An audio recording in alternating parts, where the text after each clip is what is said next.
गोस्वामी जी महाराज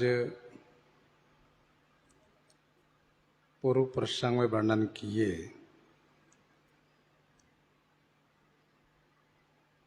श्री सती जी बहुत दुखी होकर के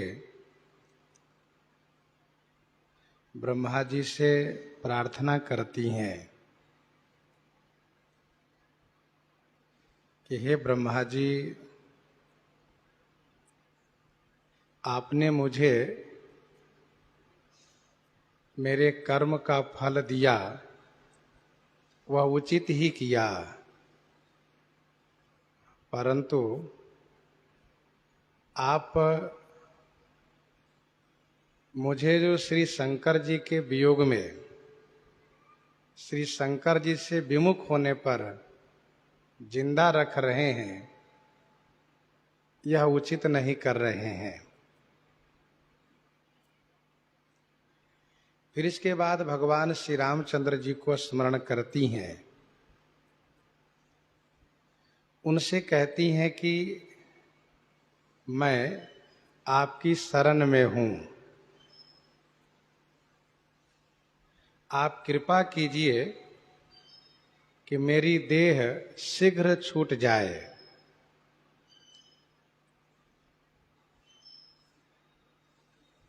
जौ शब्द का प्रयोग श्री राम जी के साथ भी है और श्री शंकर जी के भी साथ है। जौ प्रभु दीन दयाल कहावा और जो मोरे शिव चरण स्नेहो। श्री राम जी की शरण हो करके श्री राम जी की भक्ति कर रही हैं और भगवान शिव के चरण में जो स्नेह है उसको कह करके पतिव्रत धर्म की बात कह रही हैं। और भगवान श्री राम जी को दोनों प्रिय हैं, जो शरणागत भक्त हैं वह, और जो पतिव्रत धर्म को पालन करती हैं वह, दोनों प्रिय हैं। श्री सती जी यह चाहती हैं कि जब भगवान शिव ने मुझे परित्याग कर दिए हैं तो मेरा यह शरीर छूट जाए, लेकिन इसका मतलब यह नहीं कि भगवान शिव से मेरा संबंध ही छूट जाए। भगवान शिव में जो मेरा संबंध है पति पत्नी का, वह हमेशा बना रहे। इसलिए कहती हैं कि जौ मोरे शिव चरण स्नेहु, मन क्रम वचन सत्य व्रत ये हो।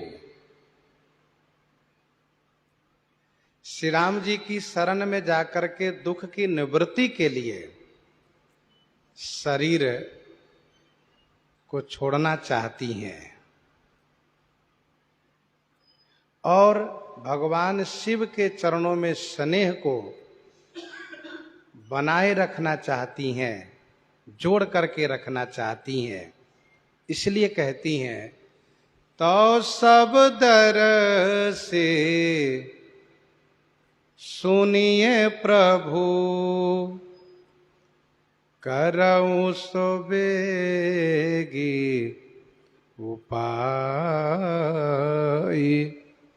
होई मरण जेहि बिनहि श्रम,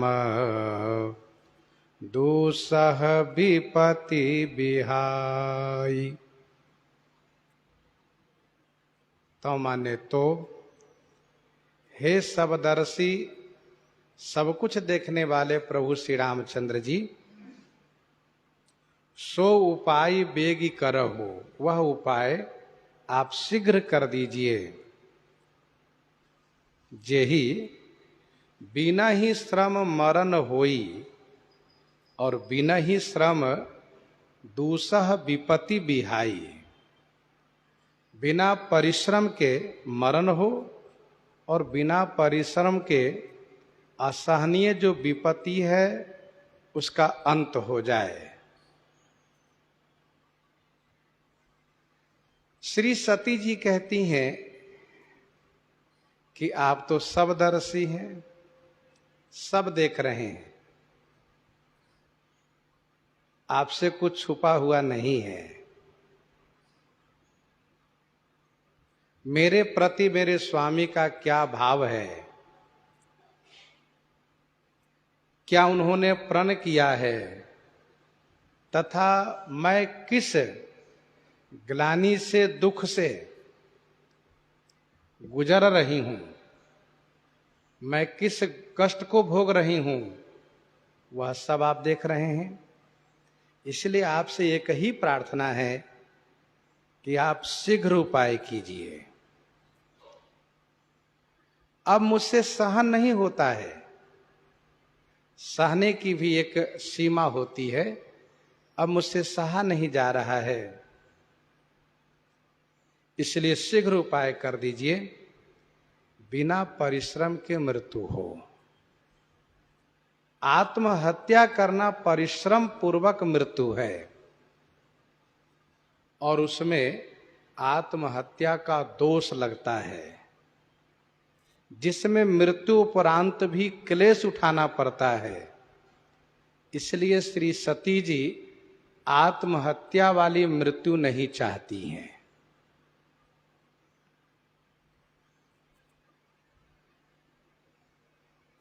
श्री सती जी कहना यह चाहती हैं कि मेरे पति का प्रण भी बना रहे तथा मेरे पति के ऊपर कोई कलंक भी न लगे, ऐसी मृत्यु आप कृपा करके मुझे दीजिए। दोहावली 446 में गोस्वामी जी ने लिखा है, तुलसी मीठी अमीते मांगी मिले जो मीच। तुलसी मीठी अमिते मांग मिले जो मीच। यदि मांगने पर मृत्यु मिल जाए तो वह अमृत से भी अधिक मीठी है, पर ऐसा होता नहीं है। मांगने पर मृत्यु नहीं मिलती है, मृत्यु समय से होती है। श्री सती जी श्री राम जी से प्रार्थना कर रही हैं कि भगवान आप ही ऐसा कोई उपाय कीजिए। भगवान में वह सामर्थ्य है कि असंभव को संभव, संभव को असंभव कर देते हैं। गोस्वामी श्री तुलसीदास जी कहते हैं, ये ही विधि दुखित प्रजेश कुमारी अकथनीय दारुण दुख भारी। प्रजेश कुमारी यही विधि दुखित, भारी दारुण दुख अकथनीय।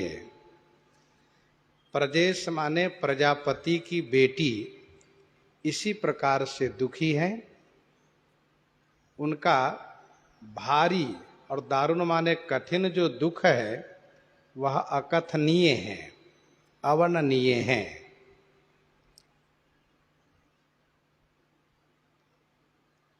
प्रजेश कुमारी कहने का भाव यह है कि श्री सती जी प्रजापति की बेटी हैं,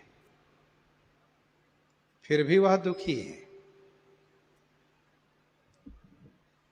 इतने बड़े पिता हैं जिनके,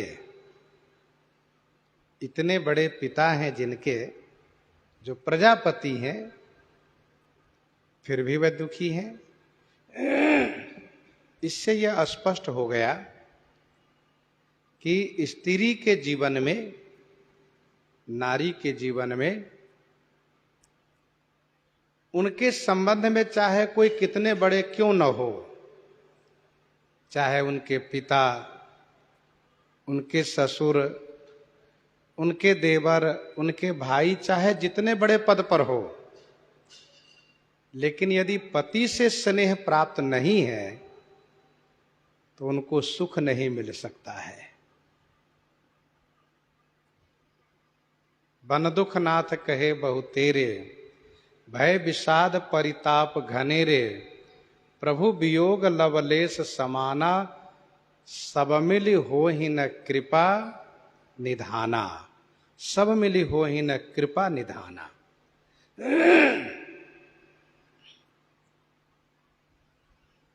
यही विधि दुखित प्रजेश कुमारी। अच्छा, दक्ष जो है प्रजापति पद बहुत जल्दी में ही प्राप्त किया है। भगवान शिव की समाधि काल में ही वह प्रजापति होने का पद प्राप्त किया है। नहीं तो इसके पूर्व गोस्वामी जी केवल दक्ष नाम लिया करते थे।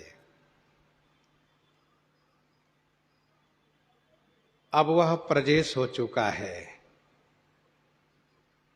पर उनके प्रजेश होने से सती को क्या लाभ होगा? क्योंकि सती जी को तो कष्ट है पति से स्नेह प्राप्त न होने के कारण। पति ने उनको परित्याग किया है, इसलिए कष्ट है। उनका जो कठिन भारी दुख है वह अकथनीय है, अर्थात शब्दों से कहा नहीं जा सकता है। बीते संबत सहस सतासी, बीते संबत सहस सतासी, तजी समाधि शंभु अविनाशी, तजी समाधि शंभु अविनाशी।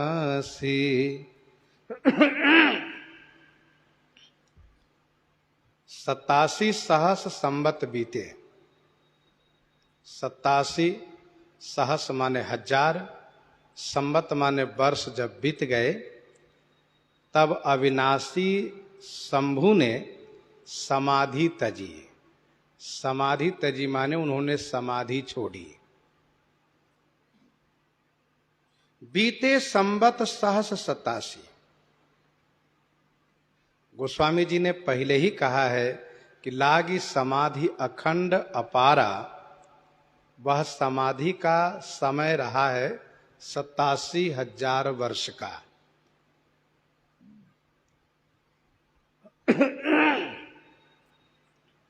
जिस प्रकार से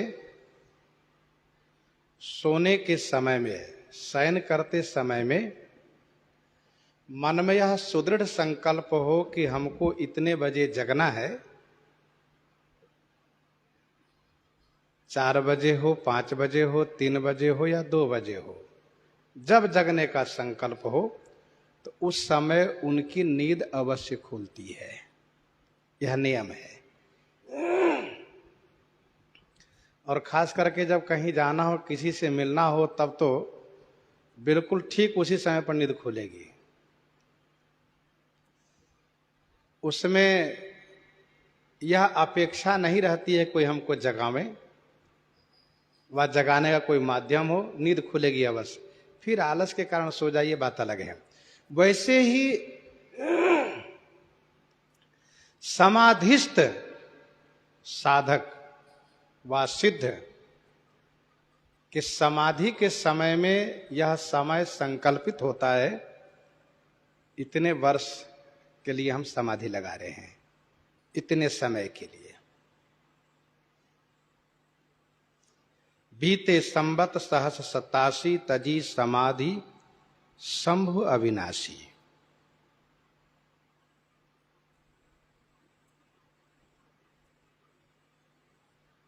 एक प्रश्न है, कि भगवान शिव जब समाधि में थे तो लंका के युद्ध में युद्ध कैसे देख रहे थे, जो उन्होंने कहा कि हमहु उमा रहे ते ही संगा, देखत राम चरितरन रंगा। और भगवान श्री राम जी के राज तिलकोत्सव में कैसे थे, यह एक प्रश्न है, शंका है। इसका समाधान यह है कि भगवान शिव विभुम व्यापकम ब्रह्म वेद स्वरूपम ऐसे हैं। भगवान शिव कैसे हैं? विभुम व्यापकम ब्रह्म वेद स्वरूपम। ऐसे भगवान शिव के लिए कोई आश्चर्य की बात नहीं है कि वे समाधिस्थ भी हैं और श्री राम जी की लीला का अवलोकन भी कर रहे हैं।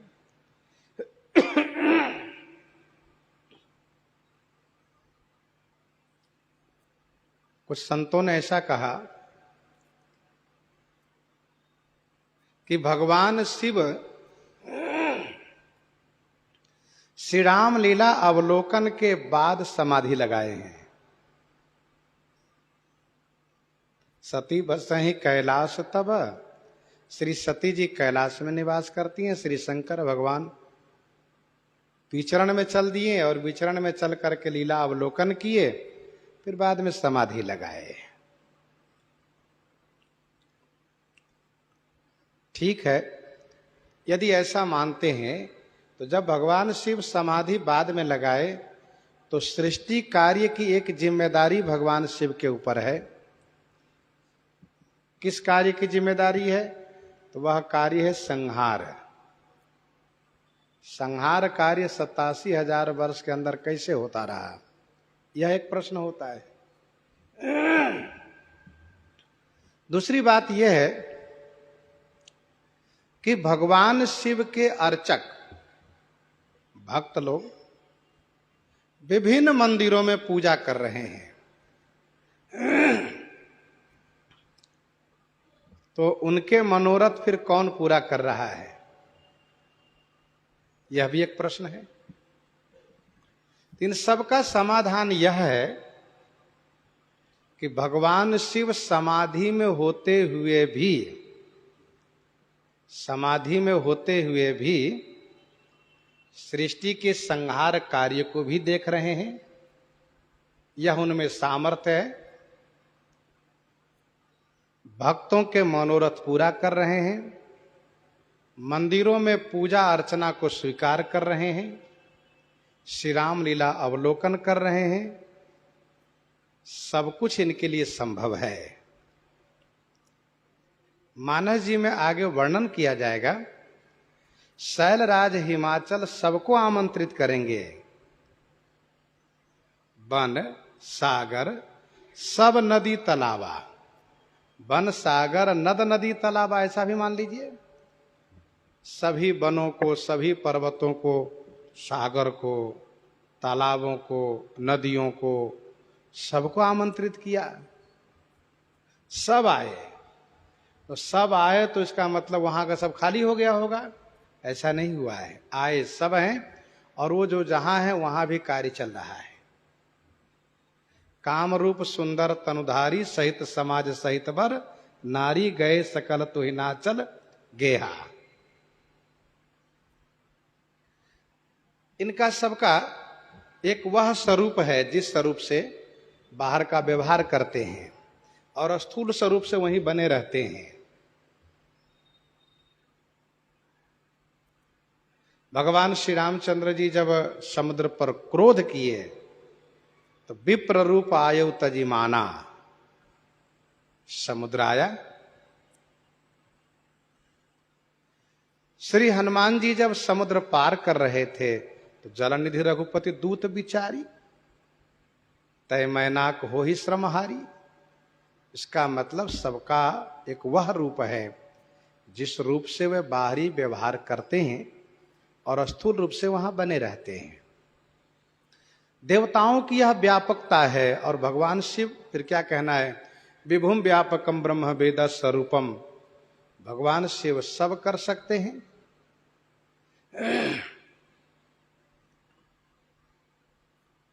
इसीलिए भगवान शिव समाधि में भी हैं और बाकी श्री रामलीला भी देख रहे हैं। दूसरा और तीसरा समाधान इसका यह है कि एक ऋषि मुनि एक काल में कई शरीर धारण कर सकते हैं। तो भगवान शिव तो भगवान है। अभी हम लोग 3-4 दिन पहले कथा सुन रहे थे भक्तमाल जी में, पीपा जी के पास 5 गांव से आमंत्रण आया और सभी निमंत्रणों को इन्होंने स्वीकार भी कर लिया। सोचा था कि सब जगह जाएंगे, थोड़ा थोड़ा होकर आ जाएंगे, लेकिन आश्रम में संत आ गए, संतों की जमात आ गई, तो जाने का अवकाश नहीं मिला। तब क्या किए, कहा 5 गांव में उन स्वरूप से पहुंच गए, दूसरे स्वरूप में पीपा रूप ही है। और उन लोगों ने महसूस किया कि पीपा जी आ गए और वह आनंद भी लिया, सत्संग भी लिया, सत्संग का सुख। और दूसरे दिन प्रातः काल उन पीपा जी का शरीर भी छूट गया, 5 गांव में उनका संस्कार हो गया। तो पीपा जी, कबीरदास जी जैसे महापुरुष एक काल में कई शरीर धारण कर सकते हैं। और श्रीमद् भागवत जी में एक प्रसंग है जो 9वें स्कंद के 6ठे अध्याय में है। श्री सौभरी ऋषि जी जो यमुना जी के जल में समाधि लगा करके बैठे थे, और संभवतः इनकी समाधि संप्रज्ञात समाधि रही है, चेतन समाधि। इन्होंने मत्स्य का जल विहार देखा तो उनको लगा कि गृहस्थ आश्रम का सुख बहुत बढ़िया है, गृहस्थ आश्रम का सुख बहुत बढ़िया है। तो वह फिर वहां से चलकर आए अयोध्या जी, और अयोध्या के राजा उस समय श्री मानधाता जी थे। उनसे उन्होंने स्पष्ट रूप से कहा कि मैं आपकी एक बेटी का हाथ मांगने आया हूं। मानधाता जी बड़े असमंजस में पड़ गए कि लोग क्या कहेंगे कि बताओ, एक वृद्ध महात्मा के साथ अपनी बेटी का विवाह किए राजा, और फिर मेरी बेटी इस बात को लेकर के संतुष्ट भी नहीं होगी, प्रसन्न नहीं होंगी। तो राजा बड़े बुद्धिमान ठहरे, उन्होंने कहा महाराज मेरी 50 कन्या है, 50 बेटी हैं, आप रनिवास में पधारें, जो आपको वरण करें उनको लेकर के आप जाएं। सौभरी ने विचार किया कि मैं समझ रहा हूं कि राजा ने इस तरह से क्यों जवाब दिया है और क्यों होशियारी किया है। यह देख करके कि सौभरी बहुत बुढ़ा है, इसीलिए वृद्ध है, इसलिए रास्ते में उन्होंने तप का संकल्प किया और कामदेव से भी सुंदर राजकुमार बन गए।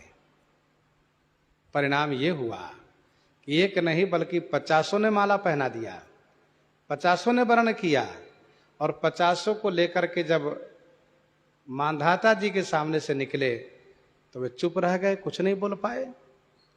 और फिर आकर के इन्होंने 50 के लिए, क्योंकि राजा की बेटी है, एक राज सुख को उपभोग कर चुकी हैं, और यदि इनकी कहीं शादी होती तो एक राज परिवार में शादी होती, इसलिए एक रानी को जो सुख होना चाहिए उन सभी सुखों का श्री सौभरी ऋषि ने प्रबंधन किया। 50 महल अलग अलग बनवा दिए तप के प्रभाव से, और 50 के लिए अलग अलग सारी सुविधाएं कराई उन्होंने, और 50 शरीर बना करके 50 महल में रहने लगे। मानधाता जी जब अपनी बेटी से मिलने के लिए गए हैं तो जिस महल में जाते हैं वह बेटी यह कहती है कि पिताजी मुझे सब सुख प्राप्त है, सब सुख है, पर मुझे दुख इस बात की है कि मेरी अन्य बहनें दुखी होगी, क्योंकि मेरे पति हमेशा इसी महल में रहते हैं, वे कभी किसी महल में जाते ही नहीं। और यही जब उत्तर लगभग कई महलों से मिला तो मानधाता जी प्रणाम किए, उनके तप को, उनके तेज को, और फिर वे वापस आ गए। कहने का अभिप्राय यह है कि एक सौभरी ऋषि, एक पीपा जी, एक कबीरदास जी जैसे महापुरुष लोग एक काल में कई शरीर बना सकते हैं, तो भगवान शिव यदि कई शरीर बना लिए तो इसमें आश्चर्य क्या है। तो भगवान शिव एक शरीर से समाधि में है, जो कैलाश पर विराजित रहते हैं, उस शरीर से समाधिस्थ हैं। बाकी जो उनका और जो चिन्मय दिव्य शरीर है, उनसे विभिन्न कार्यों को देख रहे हैं, अलग अलग जगह पर हैं। बीते संबत सहस 87 तजी समाधि शंभु अविनाशी। राम नाम शिव सुमिरन लागे, जानेऊ सती जगत पति जागे। राम नाम शिव सुमिरन लागे। शिव जी श्री राम नाम स्मरण करने लगे। श्री सती जी जान गई कि जगतपति जग चुके हैं। राम नाम शिव सुमिरन लागे, इससे यह स्पष्ट हो गया कि समाधि लगाते समय में श्री राम नाम सुमिरन कर रहे थे।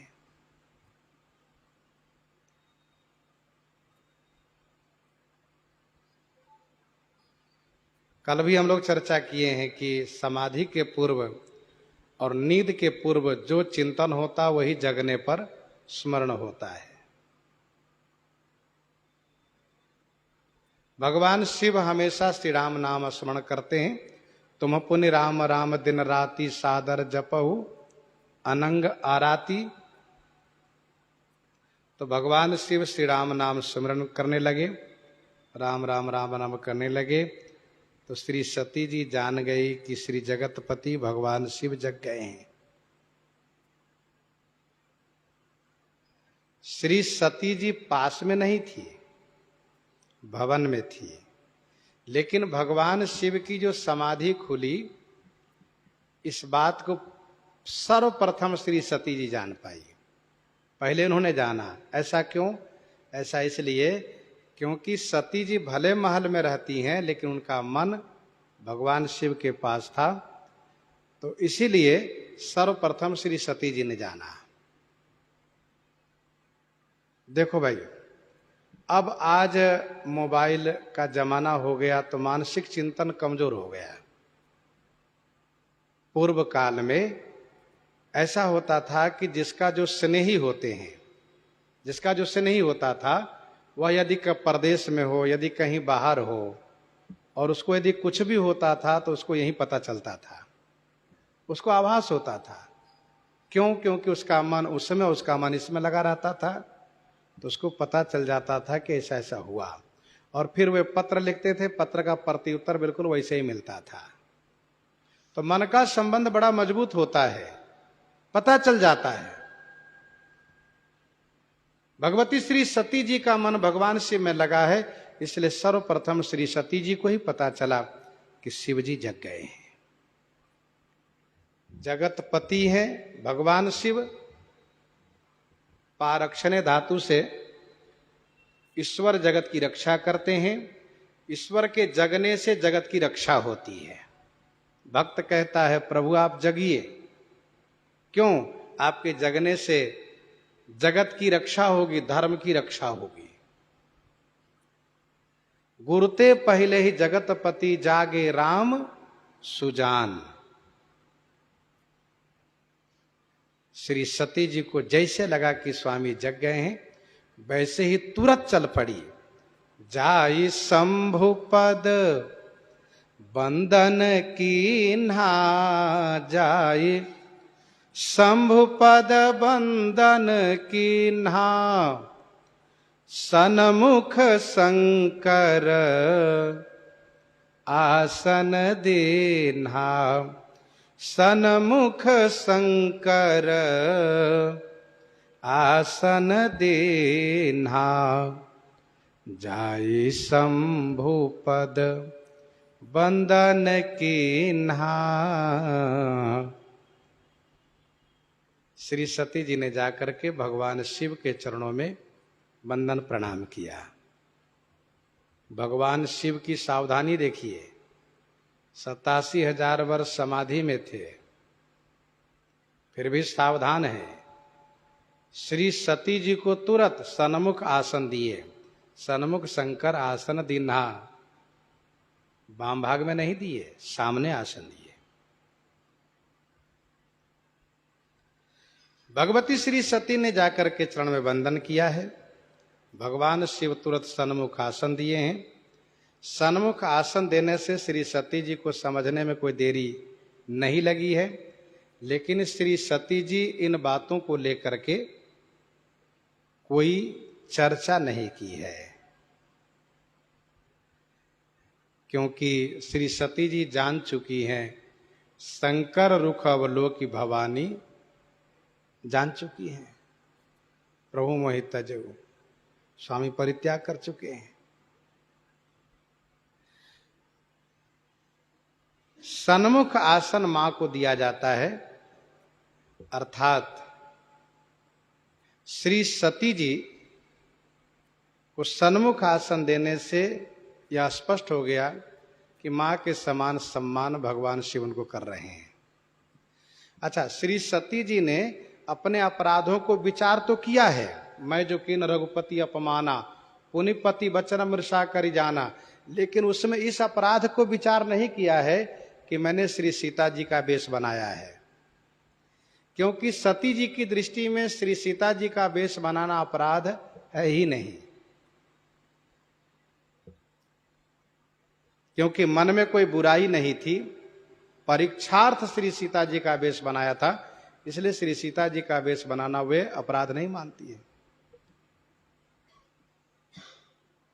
लीला करने कराने के लिए तमाम ऐसे बालक है, बालिका हैं, उनको भगवत भगवती का रूप बनाया जाता है, तभी तक उनको उस रूप में माना जाता है जब तक उस वेश में हो।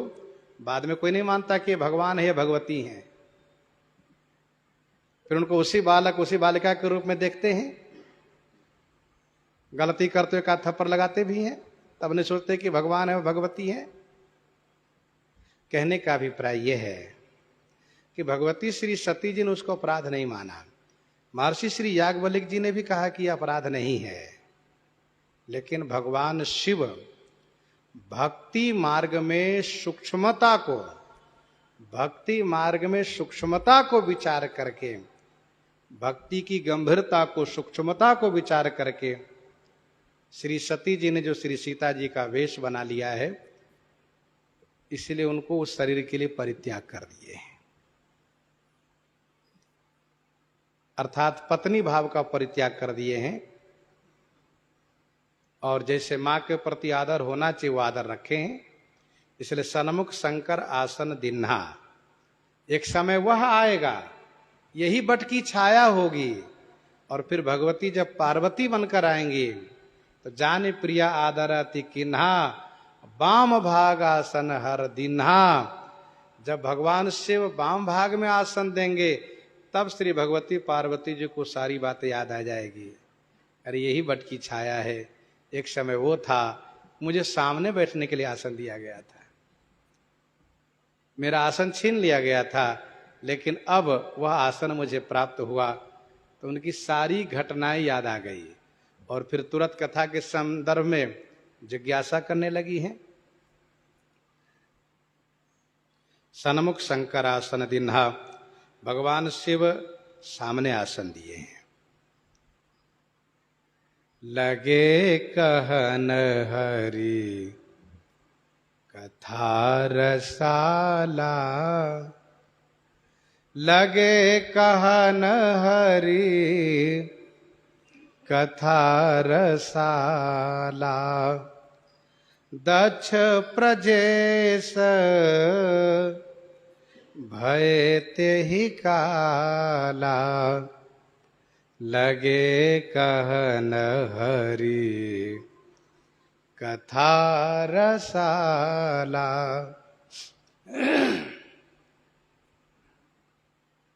भगवान शिव अपनी प्रतिज्ञा में बड़े सावधान हैं। श्री सती जी आई, वंदन किया, प्रणाम किया, तुरंत सामने आसन दिए, बैठ गईं और जैसे बैठी वैसे तुरंत कथा शुरू कर दिए। लगे कहन हरि कथा रसाला, रस में भगवान की कथा कहने लगे। गोस्वामी जी कहते हैं श्री सती जी ने श्री राम जी से प्रार्थना की है कि मेरी मृत्यु शीघ्र हो, ऐसा उपाय आप करिए। तो श्री राम जी उपाय करने में तत्पर हो गए हैं। एक संत जी तो ऐसा कह रहे थे कि भगवती श्री सती ने श्री राम जी से प्रार्थना की तो श्री राम जी कृपा की, इसलिए श्री शंकर भगवान की समाधि खुली, नहीं तो इनकी समाधि अखंड थी, खंडित होने वाला नहीं थी, अभी खुलने वाले नहीं थे। लेकिन श्री राम जी से उन्होंने प्रार्थना किया है कि मेरे दुख का अंत आप करिए, कृपा कीजिए, मैं आपकी शरण में हूं। तो श्री राम जी श्री शंकर जी की समाधि को खोल दिए और श्री शंकर जी समाधि से बाहर आए और इधर भगवान श्री राम जी तुरंत ब्रह्मा जी द्वारा दक्ष की पद उन्नति करवाना शुरू किए। पहले प्रजापति, फिर प्रजापति के नायक, क्योंकि ये सब सारी भूमिका श्री राम जी द्वारा बन रही है।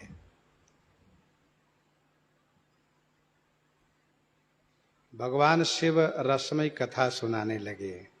यह है भगवान शिव की रहनी। क्या रहनी? जब दंडकारण्य से चले तो कही कथा सुंदर सुख हेतु वर्णत पंथ विविध इतिहासा। कैलाश पहुंचे तो अपना प्रण समझ करके भगवान को स्मरण करते हुए समाधि लगा लिए। समाधि से जगे तो भगवान श्री राम जी का नाम सुमिरन करने लगे और जैसे श्री सती जी आई वैसे कथा सुनाने लगे। भगवान शिव मानो शिक्षा ये दे रहे हैं कि भजन की यही विधि है कि एक पल भी खाली मत जाने दो। मन बड़ा बदमाश है, जहां मन खाली होगा उत्पात करेगा, वो उल्टा सीधा सोचेगा। इसलिए मन को खाली रहने मत दो, मन को हमेशा भगवान के भजन में लगाए रखो। इसलिए साधु महात्मा में भजन की अनेक विधि है। क्या? स्नान करो, ये भी भजन ही है। स्नान करो, ये भी भजन है। स्नान करो, फिर तिलक लगाओ, फिर संध्या वंदन माला करो, फिर इसके बाद पाठ करो, फिर भगवान की पूजा करो, फिर दर्शन करो, फिर भगवान की अन्य अन्य सेवा करो, उसी में लगे रहो, खाली नहीं है। प्रातः काल का नियम हुआ, भोजन प्रसाद हुआ, विश्राम किए, नहाए, फिर कथा सत्संग में जुड़ गए, फिर दर्शन पूजा में लग गए। खाली ही नहीं है, कहां समय है? तो यह है भक्तों की रहनी कि हमेशा भगवान के भजन में लगे रहो। देखो भाई, मन को जब भजन में लगाए रखेंगे तो प्रपंच की ओर नहीं जाएगा। भजन से सुख होगा और प्रपंच से दुख होगा। कभी भी अनुभव कर सकते हैं हम आप। मन को भजन से हट करके थोड़ा प्रपंच में लगने दीजिए, फिर देखिए मन ना जाने क्या क्या सोचेगा, फिर मन में दुख होगा ही। इसलिए प्रपंच दुखद है, भजन सुखद है। भगवान से वो कुछ नहीं विचार करते क्या हुआ नहीं हुआ, बस अपनी जगह वे सुदृढ़ हो चुके हैं, भजन में लगे हैं। गोस्वामी जी कहते हैं दक्ष प्रजेश भय तेहि काला। एक बात और समझ लीजिए, भगवान शिव मन वचन कर्म तीनों से परित्याग किए हैं। मन का परित्याग यही तन सती भेंट मोहि नाही। मन का त्याग यही तन सती भेंट मोहि नाही। कर्म का त्याग सन्मुख शंकर आसन दीन्हा। और वचन का त्याग लगे कहन हरि कथा रसाला। कुछ नहीं पूछा कैसी हो और इतने वर्षों में कैसा क्या रहा क्या हुआ, कुछ नहीं, कोई चर्चा नहीं। भगवान की कथा कहो सुनो, जो हुआ अच्छा हुआ, जो होगा अच्छा होगा, चिंता मत करो। तेहि काला का मतलब उन्हीं दिनों की बात है। तेहि काला माने उन्हीं दिनों की बात है। कब? जब भगवान शिव समाधि में थे तब। इसके बाद देखा विधि विचारी सब लायक, दक्ष ही किन्ह प्रजापति नायक, दक्ष ही किन्ह प्रजापति नायक। श्री ब्रह्मा जी ने विचार करके देखा कि दक्ष सब लायक हो गए हैं। देखा विधि विचारी, विधि ने विचार करके देखा कि दक्ष सब योग्य हो गए हैं, सारी योग्यता है, सब गुण है इनमें। तो क्या ब्रह्मा जी को नहीं पता है कि शंकर जी से विरोध करता है? ब्रह्मा जी को पता है, पर उन्होंने इस बात पर अनदेखी किया। क्यों? कुछ दोष तो सब में रहता है, कुछ दोष तो सब में रहता है। देखो, ये सृष्टि गुण दोषात्मक है, तो कहीं गुण ज्यादा है, कहीं दोष ज्यादा है।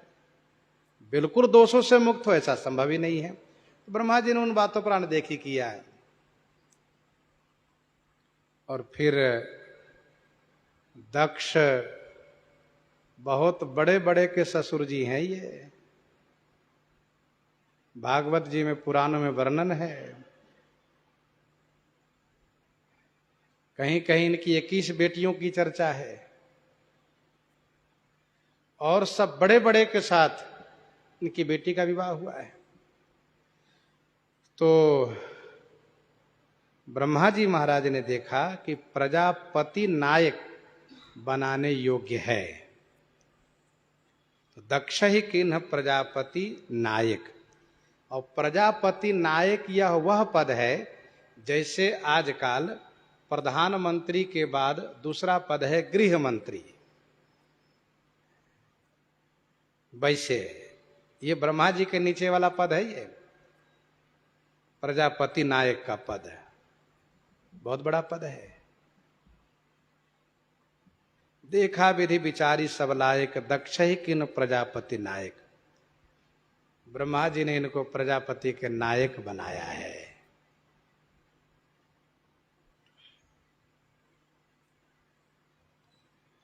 बड़े बड़े ऋषि, बड़े बड़े देवता सब इनके दामाद है, जमाता है सब इनके। इनके द्वारा सृष्टि का बहुत विस्तार हुआ है। इसलिए इनको प्रजापतियों के नायक बनाया ब्रह्मा जी ने। प्रजापति वे जो प्रजा सृजन करने में विशेष सहयोग करते हो,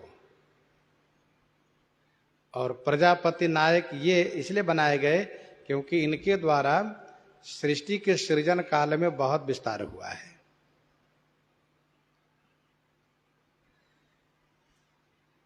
यहां पर एक महत्वपूर्ण बात यह है कि अधिकार तब देना चाहिए जब अधिकार की योग्यता हो।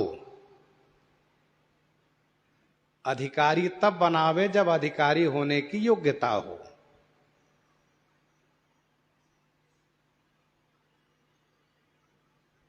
ऐसा न हो कि बहुत मालिक हो जाए, और ऐसा भी न हो कि कोई मालिक न रहे, और ऐसा भी न हो कि मूर्ख मालिक हो जाए।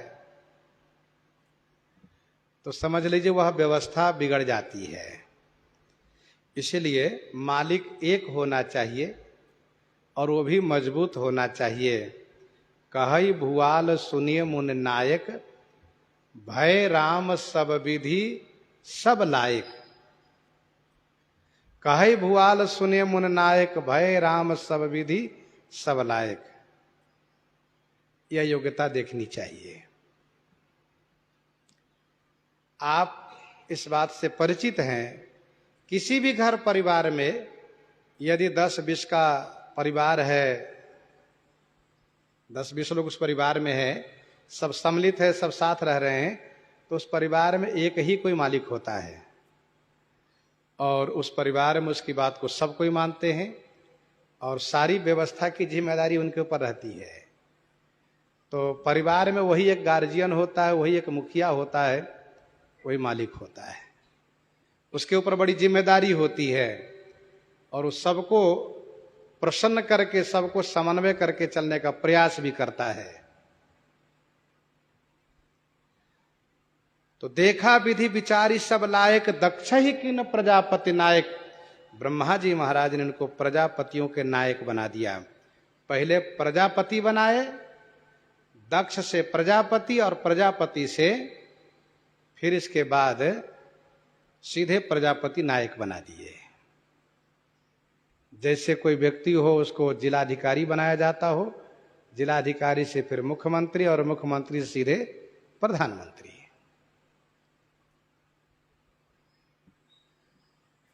दक्ष को प्रजापति नायक का पद मिला। अब जितने प्रजापति है सब इनके अंतर्गत हो गए। देखिए हमारे साधु महात्मा में होता है, महंत होते हैं एक, और फिर इसके बाद दूसरे महामंडलेश्वर होते हैं। तो महंत है, श्री महंत है, फिर मंडलेश्वर है, फिर महामंडलेश्वर है। इस तरह से हमारे यहाँ साधु महात्माओं में भी होता है।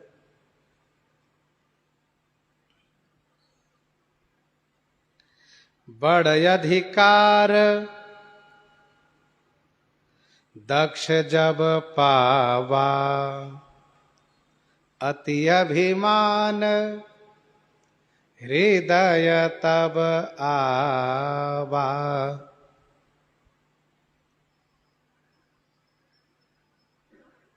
देखो भाई, जो बहुत बड़े पद पर होते हैं उनको ईर्ष्या से, द्वेष से मुक्त रहना चाहिए। और ऐसा नहीं कि वह ईर्ष्या द्वेष से युक्त हो, प्रतिशोध से युक्त हो, तो वह तो अधिकार पद पाते ही उसका दुरुपयोग शुरू कर देगा। इन्होंने मुझे अपमान किया था और मैं अब राजा बन गया हूं, मुखिया बन गया हूं, तो इसका बदला तो ले लूंगा तुरंत। सो नहीं होना चाहिए। बड़ा अधिकार दक्ष जब पावा, जब दक्ष प्रजापति ने बहुत बड़ा अधिकार पद पाया, प्रजापति नायक, अब तो जितने प्रजापति है सब इनको प्रणाम करते हैं। पुराणों में चर्चा है इनका तेज ऐसा था, इनकी प्रतिभा ऐसी थी कि जहां ये पहुंचते थे सब उठकर खड़े हो जाते थे। दक्ष आ गए, प्रजापति नायक। यूं ही ब्रह्मा जी ने इनको प्रजापति नायक नहीं बनाया है, लेकिन दक्ष का दुर्भाग्य यह था कि ये भगवान शिव से द्वेष करता था, उन्हीं से विरोध करना शुरू कर दिया। यही इसका दुर्भाग्य था, नहीं तो इनकी सब योग्यता थी। बड़ा अधिकार दक्ष जब पावा, अति अभिमान हृदय तब आवा। उसके हृदय में अतिशय अभिमान आ गया।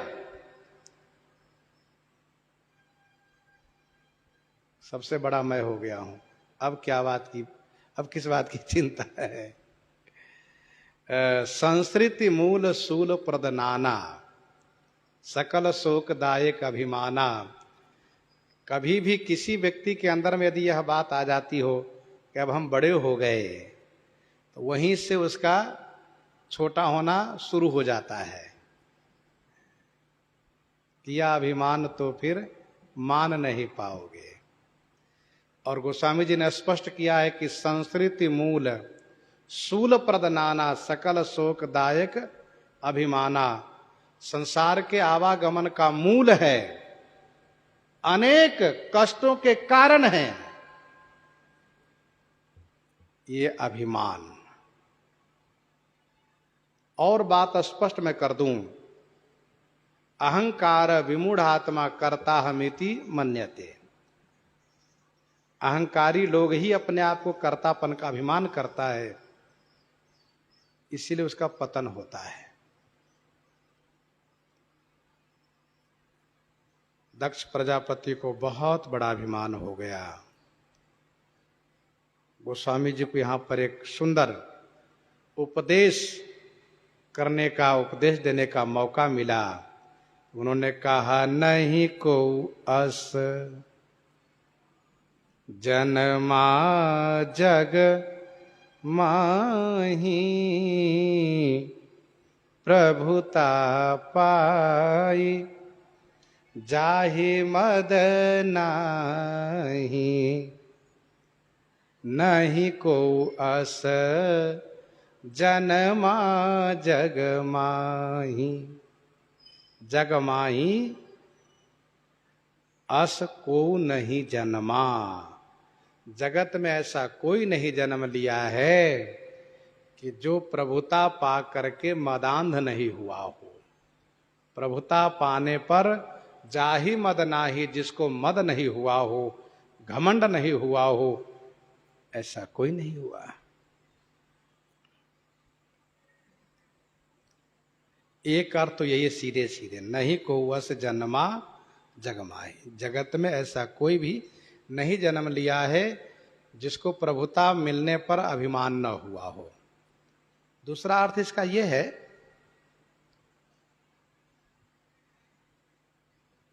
कि प्रभुता पाई जाहि मद नाही, प्रभुता पाने के बाद जिसको मद नहीं हुआ हो, ऐसा कोई संसार में फिर दोबारा जन्म ही नहीं लिया है। ये दूसरा अर्थ है। क्या मतलब हुआ इसका? इसका मतलब ये हुआ कि प्रभुता पाने के बाद यदि घमंड नहीं हुआ, अभिमान नहीं हुआ, तो उसका जन्म संसार में फिर नहीं होगा। फिर क्या होगा? वह तो संसार से मुक्त हो जाता है। ये दूसरा अर्थ है। तीसरा अर्थ इसका यह है कि नहीं को वस जन्मा जगमाही प्रभुता पाई जाहि मद नाही।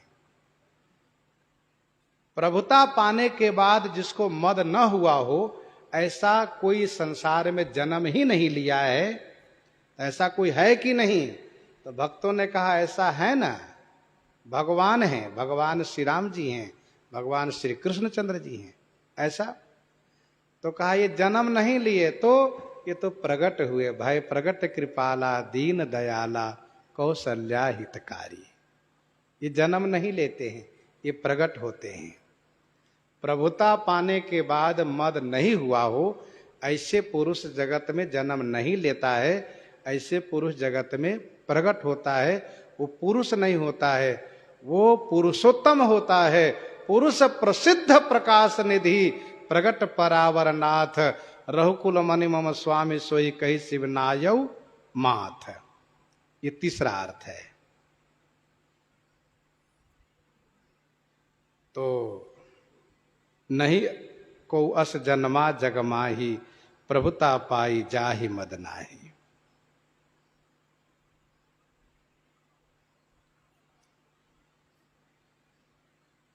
जग बौराय राजपद पाए।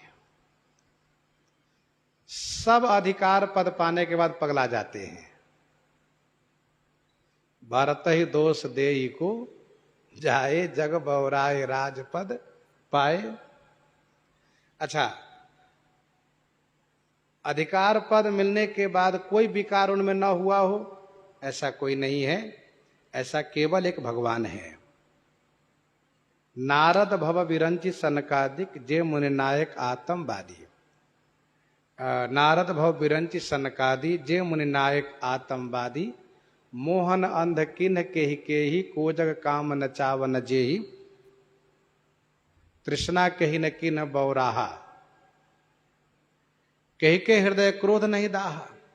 ज्ञानी ताप सूर कवि कोविद गुण आगार। कही के लोभ विडंबना किन्ह नहीं संसार। श्रीमद बक्रन किन्ह के ही प्रभुता बधिर न काहे। मृगलोचन के नयन सर कोअस लागन जाही।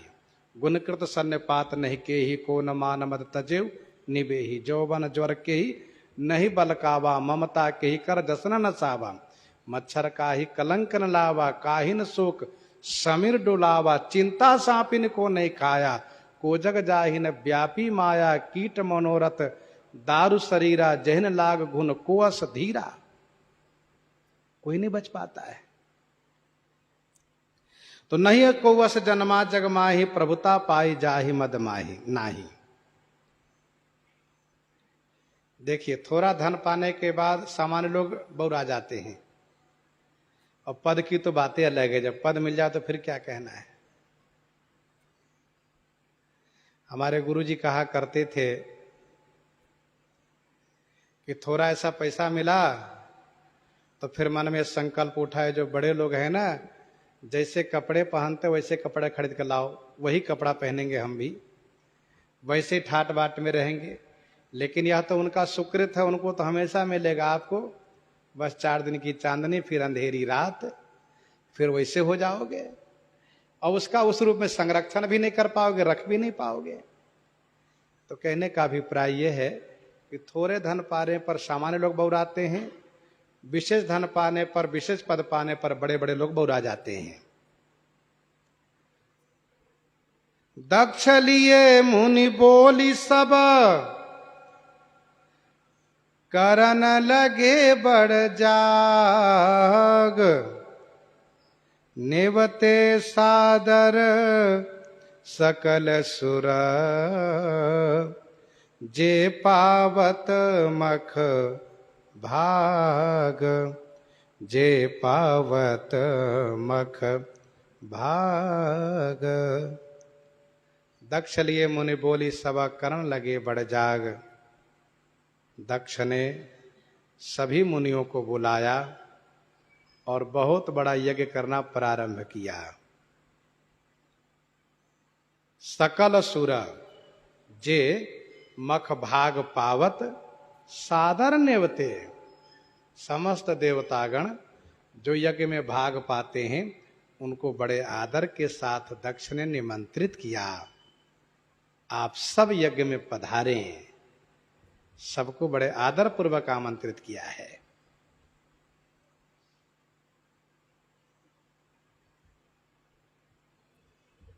श्रीमद् भागवत जी में वर्णन है कि दक्ष ने सर्वप्रथम वाजपेयी नाम का यज्ञ किया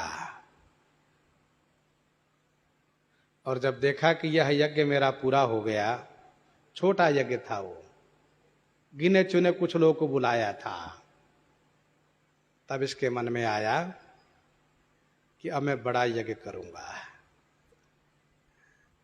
ध्यान दीजिएगा, ये वाजपेयी यज्ञ किया, वह उसका एक परीक्षण था कि देखे कोई विरोध करते हैं कि नहीं, और वह यज्ञ भी शिव जी के विरोध में ही किया था। इसके बाद देखा कोई बोलने वाला नहीं, कौन बोलेगा, जितने बड़े लोग सब हमारा दामाद ही है, कौन बोलेगा। अब चाहे वो चंद्रमा हो चाहे सूर्य हो, कहीं न कहीं रिश्ते में बड़े बड़े ऋषि लोग सब इनके जमाता में लगते हैं, दामाद में।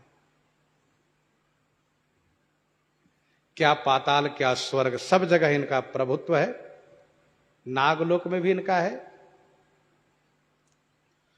तो इसके बाद वो बड़ा यज्ञ शुरू किया है जिसका नाम है बृहस्पति शव। बृहस्पति शव नाम का यज्ञ शुरू किया है। यज्ञ स्थल इन्होंने बनाया है हरिद्वार में। हरिद्वार में गंगा जी के तट पर कनखल नाम का क्षेत्र है। हरिद्वार में कनखल नाम के क्षेत्र में इन्होंने यज्ञ स्थल बनाया है। यज्ञ स्थल की परिसीमा है लगभग 10 योजन।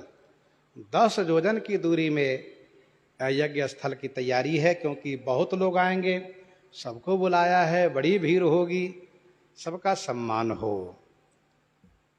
और सबके सम्मान के पीछे केवल एक ही उसका उद्देश्य है कि भगवान शिव का अपमान हो।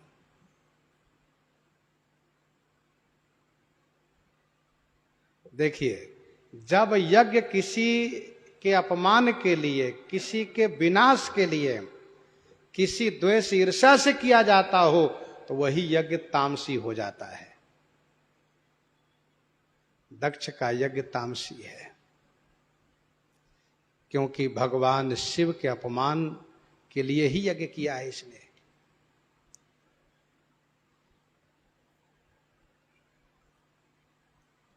दक्ष का उद्देश्य है कि इस यज्ञ के माध्यम से पूरे समाज के द्वारा भगवान शिव को बहिष्कृत कर दूंगा, और इस यज्ञ के बाद सबको पता चल जाएगा कि भगवान शिव को यज्ञ में भाग नहीं दिया जाएगा, उनका कोई स्थान नहीं, कोई पूजा उनकी नहीं, कोई सम्मान नहीं।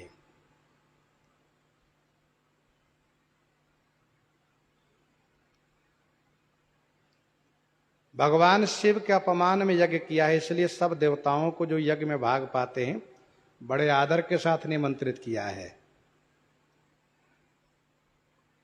मुनि लोगों को निमंत्रित नहीं बुलवा लिया, इसका मतलब यह है कि दक्ष मुनियों को कम सम्मान देता है, बहुत ज्यादा नहीं, इसलिए सबको बुला लिया, आ जाइए सब लोग। और देवताओं को आमंत्रित किया है बड़े आदर के साथ। यज्ञ में कौन कौन आ रहे हैं उनके बारे में भी जान लीजिए। किन्नर नाग सिद्ध गंधर्वा बधुन समेत चले सुर सरवा। किन्नर नाग सिद्ध गंधर्वा, किन्नर आ रहे हैं, नाग आ रहे हैं, सिद्ध यह देव जाति है, सिद्ध गंधर्व आ रहे हैं। सर्वासुर माने सभी देवता, सर्वा माने सभी देवता, बधुन समेत माने अपनी अपनी पत्नियों के साथ चल रहे हैं। अर्थात दक्ष ने सबको घर परिवार सहित आमंत्रित किया है, आप सब अपने परिवार बच्चों के साथ आइएगा, पत्नी बच्चे सबको लेकर आइएगा। किन्नर, किन्नर यह देवताओं की जाति है। किन्नर यह देवताओं की जाति है। इनके बारे में वर्णन है कि ये दो तरह के हैं। कुछ तो ऐसे हैं जिनका शरीर मनुष्य का है और सिर मुख जो है घोड़े का है, और कुछ दूसरा ऐसे हैं जिनका शरीर घोड़े का है तो मुख मनुष्य का है। ये नाचने गाने में बड़े कुशल होते हैं किन्नर, और इनके स्वर बड़े मीठे होते हैं, इसलिए नाचने गाने में बड़े प्रसिद्ध है किन्नर। गंधर्व भी इसी में है। ध्यान दीजिएगा, किन्नर के विवाह के संदर्भ में बड़ी विलक्षणता है। क्या विचित्रता है? यही कि यदि पुरुष का शरीर नराकार है, मुख अश्वाकार है, तो फिर उसकी पत्नी के शरीर जो होगा वह अश्वाकार होगा, मुख नराकार होगा।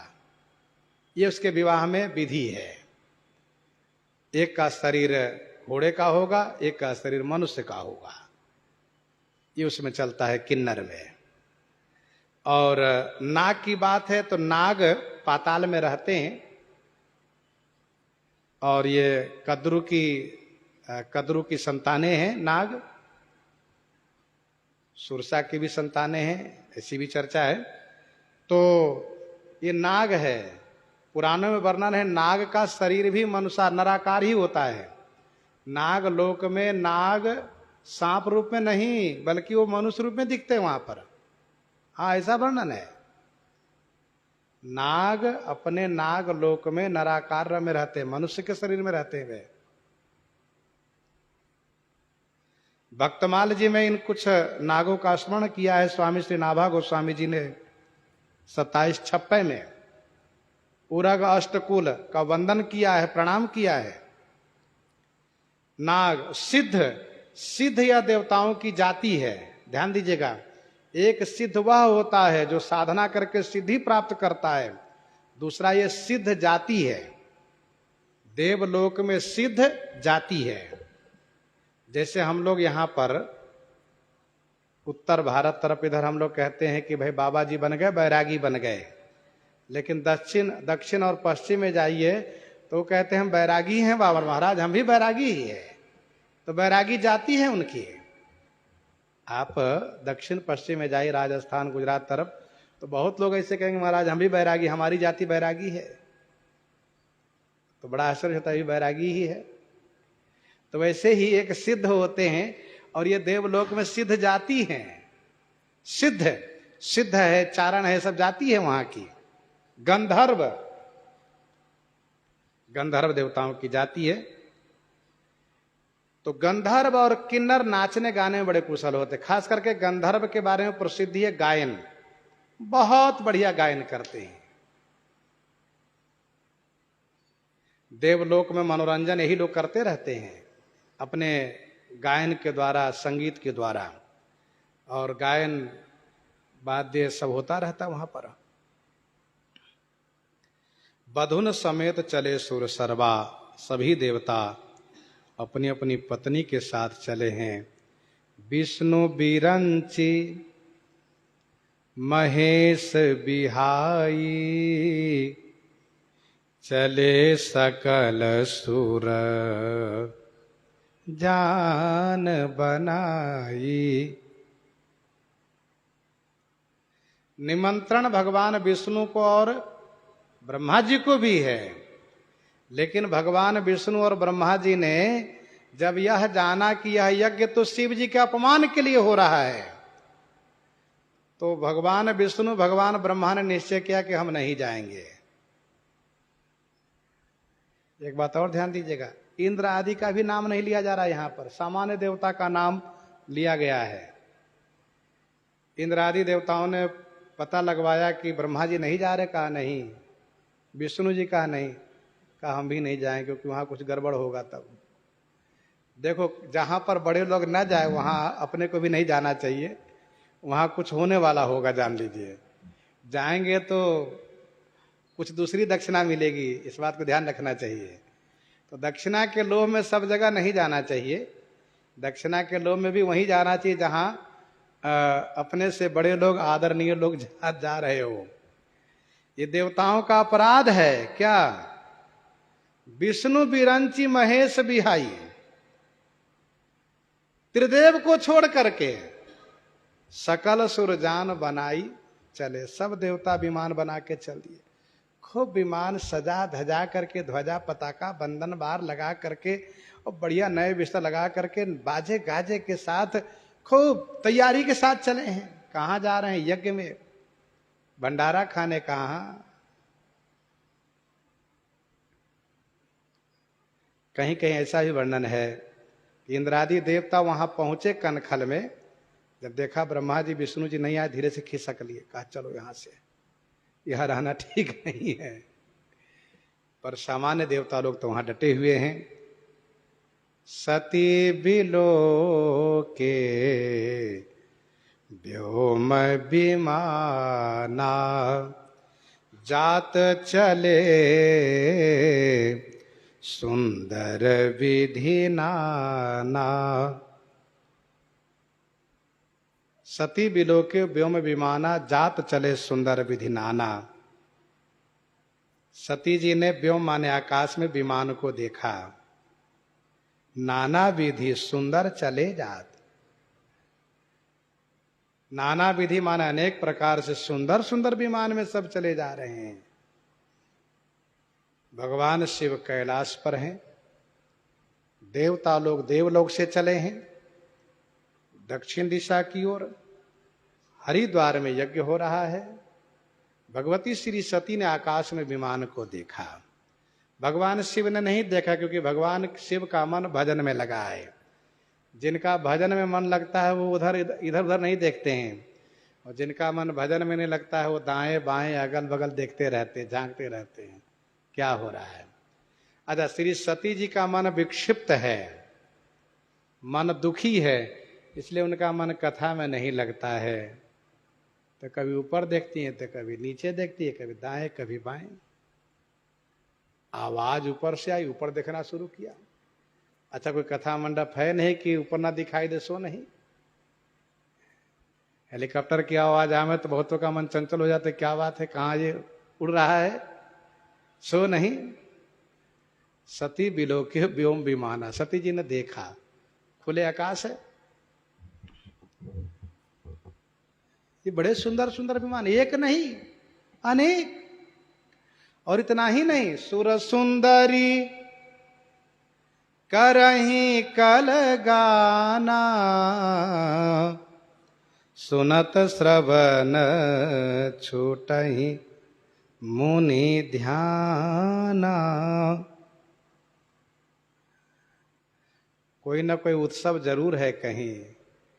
ये सभी सुर सुंदरियां देवियां गीत गाती जाती हैं। सुर सुंदरी कल गाना करही कल माने सुंदर गायन कर रही हैं। सुनत श्रवण छूटहि मुनि ध्याना, जिस गायन को कानों से सुनने पर मुनियों का ध्यान छूट जा रहा है। सुर सुंदरी करहि कल गाना, माताओं की प्रकृति होती है जब वह समाज बना करके घर से निकलेगी तीर्थ यात्रा के लिए अथवा विशेष किसी उत्सव के लिए, तो वहीं से वह अपना गीत गाना शुरू करती हैं। अच्छा, भगवान की बड़ी कृपा होती है, उन माताओं को गीत भी बढ़िया याद रहता है और बढ़िया गाने लगती हैं। कोई जरूर नहीं कि साज बाज हो, पूरी तैयारी हो तब गाएंगे, वो बढ़िया गा लेती हैं। यहाँ तो सुर सुंदरी बढ़िया विमान पर सब गीत गा रही हैं, जिनको सुनने पर मुनियों का ध्यान छूटता है। तो सती जी के मन में यह जानने की जिज्ञासा हुई। शास्त्र कहता है कथा के बीच में कथा व्यास को टोकना नहीं चाहिए, नहीं बोलना चाहिए। जब कथावाचक कथा व्यास मौका दे तभी पूछना चाहिए, बाद में पूछ लीजिए। ऐसा नहीं कि कथा के बीच में टपक पड़िए, महाराज ये कैसे हुआ, और फिर कथा से बाहर की बात पूछ लेना। महाराज अमुक व्यक्ति जो जा रहा है उसका क्या मतलब है? अरे भाई कथा में उसका क्या मतलब है? तो यहां पर वही हुआ। भगवान शिव कथा सुना रहे थे, भगवती श्री सती जी ने पूछा, स्वामी ये विमान सब कहां जा रहे हैं? भगवान शिव ने कहा, देखो हम कथा सुना रहे, विमान देख रही हैं। तो भगवान शिव कथा बंद करके विमान की बात सुनाने लगे। आगे सुनाने पर क्या परिणाम होने जा रहा है सो श्रवण आगे करेंगे। प्रसंग को यहीं प्रहृदयांगम करते हुए आइए श्रवण करते हैं श्री भक्तमाल जी से।